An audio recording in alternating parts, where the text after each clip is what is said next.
but there was something missing. Like I felt like I didn't have a lot of control of my time. Being a woman in real estate is hard sometimes. If you're not happy with something, you gotta do something to change. Real estate is not about the transaction, but what has it really done for me is the personal growth.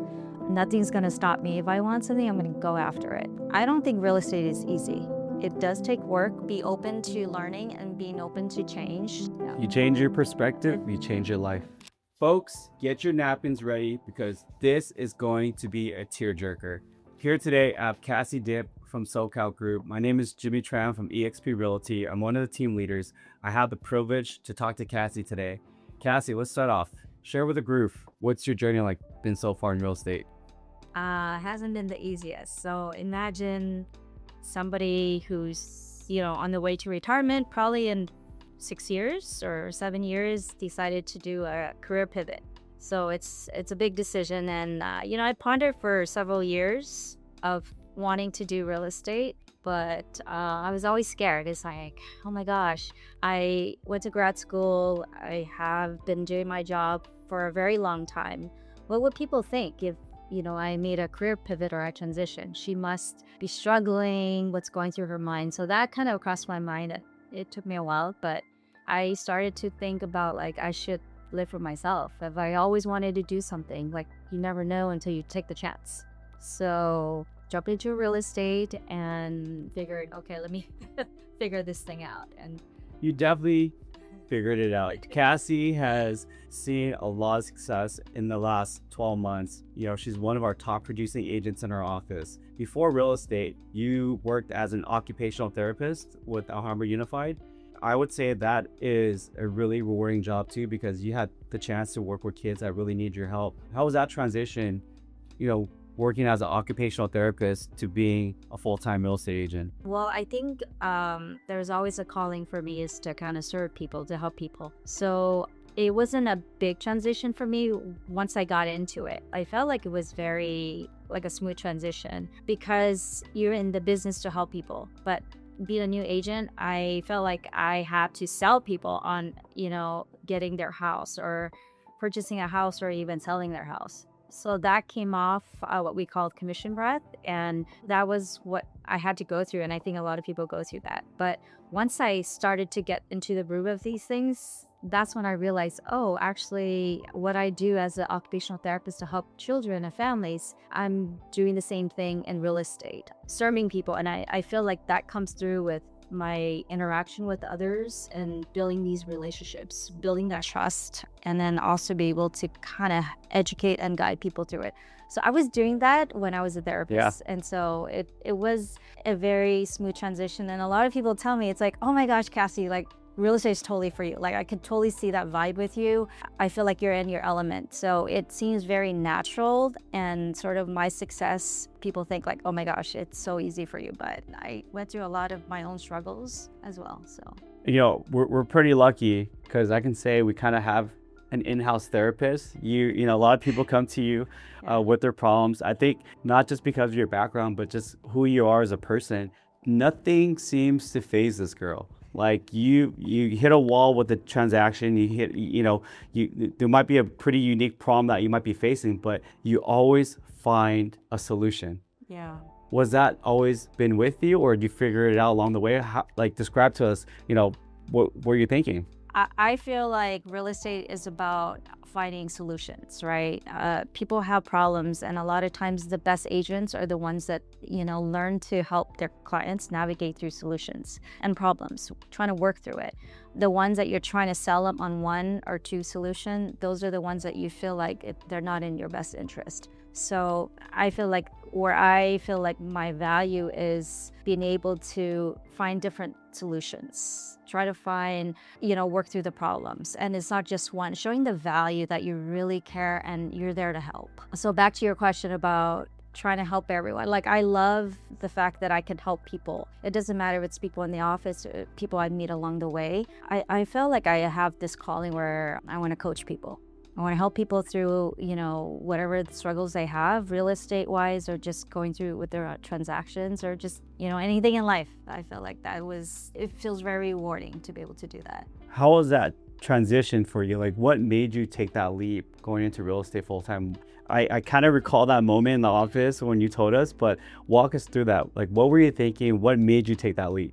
Well, I knew I was just going to do part-time because I have a really great job. It's rewarding working for the school district, but there was something missing. Like I felt like I didn't have a lot of control of my time. So I worked directly with teachers a lot, and they sometimes at the end of the day, they're done. But for me, I'm always thinking about my clients. And I knew that I wanted to buy back some of that time and that flexibility. So I got into real estate. I jumped in, but I was half in and half out. And I talked to a lot of people. I talked to other brokerages, and the agents were discouraging. They said, hey, part-time is really hard. Like, you're not going to be able to succeed. And I thought to myself, I'm like, you don't even know me. You don't know what I do. So for the first 6 months, I worked after work. I did real estate on the side, till 10. So I was working 12 to 16-hour days. And so it got to the point where one of my mentor, Carrie, he told me, he's like, no pressure, but when you're going to need to take that leap. And so I felt it. And I knew that in order for me to be successful, I had to go all in. And that was when I took that leap of faith and I went in. And that's how my business changed. Was I didn't have any other choice. It's kind of like you got to burn the ship to be able to kind of move forward, right? So You're talking about working 12 to 16-hour days, working another job, but you're still doing 12 to 16-hour days now. And how many escrows are you in? Yeah, I closed 2 and then I have 2 more. Okay, you say it so casually, but you're doing that. You're going to the gym. I know you're working out in the morning. You rise early, you sleep late. This girl brings food into the office for everyone. She's cooking, and I know she's stressing when she cooks. So, luckily it hasn't been that often recently, but how are you finding that time? What's keeping you going? I think it's the family, right? Like my family personally, and then anyways, it's just showing up for people, because I know that sometimes you don't do it for you, but you do it for others. But then also I want to do for me. Being a woman in real estate is hard sometimes because, people trust, they feel like, oh, man has authority. So I always want to prove to other people, prove it to my family, my kids, that you can have. If you're not happy with something, you gotta do something to change. You gotta pivot and just commit to it. So how I do it, I don't know. Like, I don't take Adderall or anything. I don't do drugs. I used to drink. High on life. I don't do drink, and people say, hey, whatever you take it, I want it. So I'm like, trust me, I'm not taking anything. But I just find peace knowing that I show up 110%, that I want to inspire other people. Wherever you're at in your life, to take that chance on you, take a chance on other people as well, because maybe whatever you did also inspires other people to take a step for themselves. How has real estate changed your relationship with your family? Wealth, generational wealth. So I think since I started real estate, I've actually had properties that we owned, but it was kind of like just building it up ourselves. But being in the trenches and then being able to see transactions coming forward and off-market deals, I've been able to secure a investment property for my kids. So in the future, if something happens to me, like, we can pass that on to them. So I'm thinking like my kids can see that we're building this generational wealth for them, that for them at firsthand. So when it's their term and, when they're able to grow up and have their own family, that they'll be able to have a little piece of that as well. I've seen the dedication you put into real estate. Also, the same dedication you're putting into your own personal development. I know you've taken courses, training around Landmark, Tony Robbins, Matthew Ferry. You've done it all. How has your personal growth changed your personal relationship with your family, not just your kids, maybe your parents, your siblings? How has it changed? I felt like that was the reason why I also left my job at Alhambra, was I felt like I wasn't growing anymore. Like, I was comfortable in my job and I felt like there was something missing that I'm not learning anymore. So that personal development, I don't think it ever stops. And I realized real estate is not about the transaction, but what has it really done for me is the personal growth. I've been more mindful of just people's feelings and just their behavior and their actions. So I'm more understanding, I'm more patient, and then that translates to my kids too. So especially with Landmark, it's about understanding where people are coming from and not just how they respond or how they behave is that's it. But you kind of have to look beyond that and be like, maybe they're going through something in life that maybe they're not sharing with you. So being a little bit more compassionate about that and empathizing with that situation and being really disconnected with outcomes. Can you recall a specific moment that you shared with your kids or your family that, you're like, man, I wouldn't be able to experience this conversation or this moment with my kids without your personal growth? Yeah, I mean, I deal with teenagers, and so something happened on social media where, the kids did something bad. I mean, I think kids are always kids, right? And so my kid was part of that. And I took it to heart where I felt very responsible for what happened to my child based on that outcome. And I never really took sides with her because I would just blame it on her, blame it on myself. But then with that personal development, I started to kind of step back and be like, I need to just still love her. Maybe it was just influenced by friends, influenced by, just by peer pressure. But otherwise, I would have gone really far and just be that Asian parents where you blame your kid for everything and you just, you know what I mean? Yeah. Punish your kids, right? Because that's what I grew up knowing is you're always wrong. So being able to look at the other side of things and taking a different perspective on how to deal with certain situations, have you been able to address that with your folks or your parents? How's that been? I grew up in kind of like a weird relationship where my parents were separated by the Vietnam War, and so my mom immigrated here by herself with just us kids. And so I always had that resentment towards my dad. It's like, hey, why didn't you come with us? So for the longest time, I never really forgave him for that. But I guess he passed, and before he passed, I would say I kind of made things up with him. And I said, you know what? Maybe that's the culture, right? Vietnamese men they behave a certain way because that's all they know growing up. And so there's a lot of forgiveness and just understanding. What does that mean for you now, being able to have that conversation with your dad while he was still around? I can sleep at night. I feel like there's a lot of regrets in life, and that was one thing that I felt like. So I think if anything happens to me, I go outside and I get killed or something, I wouldn't regret. I've lived to my life without regrets. I do whatever I want to do in a way that is not, I don't commit any crimes or anything, but I feel very at peace with my transition in life, my decisions. So I'm happy to go if he. I remember when you first started Report Site, right? Yeah. Maybe a chat a couple times, and then you decided to go full time, and then business started to change. Mm-hmm. Can you share with us, when you first decided to go full time, what are some of the changes, maybe habits, mindset that you have done that help you thrive in your business? I think it's staying committed, right? Because I felt like when I was kind of doing part-time, it was I always have something to fall back. Honestly, I go out, I show up every day like it's my last day, if it's my last transaction, and I give it everything that I have. And that was the mindset that I came with, kind of sort of like a warrior sort of mindset.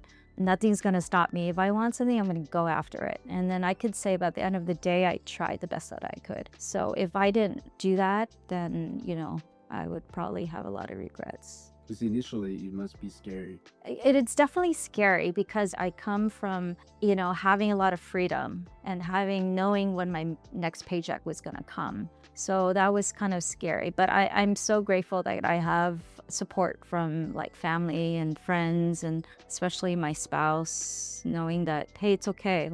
I'll give you 5 years. And I was like, oh, dude, that's a long time. But yeah. That's 2 Olympics. Yeah. Yeah. So how long did it take you when you go full time to make your first? I think the breakthrough was towards the end of the year. So it was probably 4 months after I went full time. So that 4 months, what was your daily schedule like? I would come in before noon. And what do you do all day?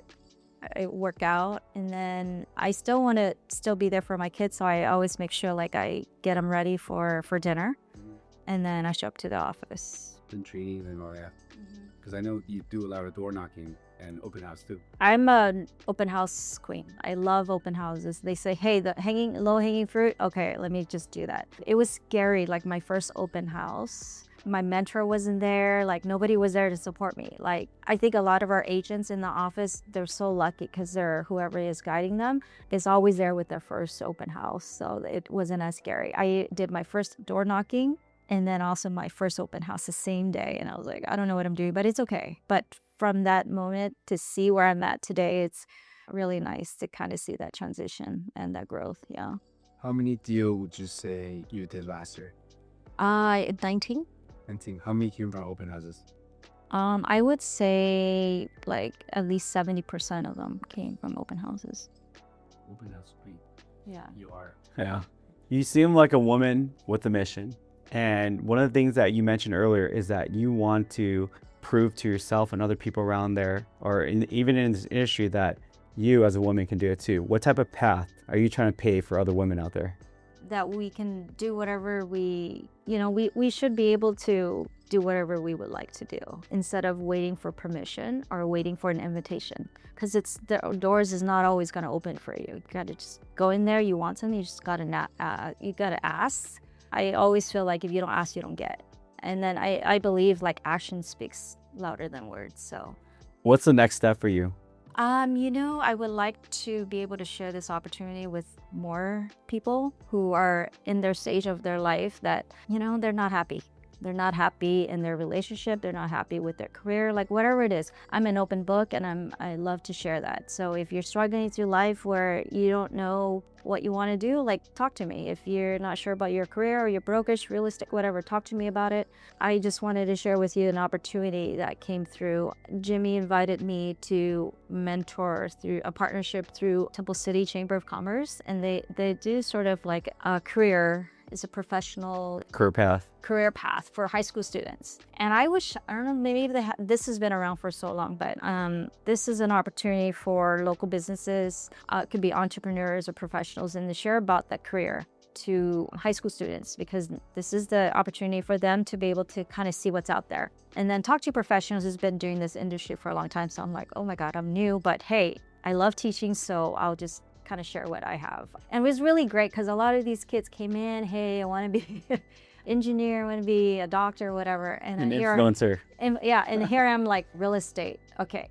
So I told them like, hey, a lot of us came from real estate, not because we got out of high school and that's all we want to do, unless your parents are in it, right? But we all came to a point where we wanted something different. We wanted something more. And we all had career pivots. And I guess wherever we came from, that really provided a lot of sort of knowledge and skill set that we can build on with real estate. So I asked them, I'm like, hey, you guys promised me you don't have to get into real estate now. Your parents were really mad at me because, but if you're ever not happy, if you ever need somebody to talk to about careers, and if you want to go into real estate, give me a call.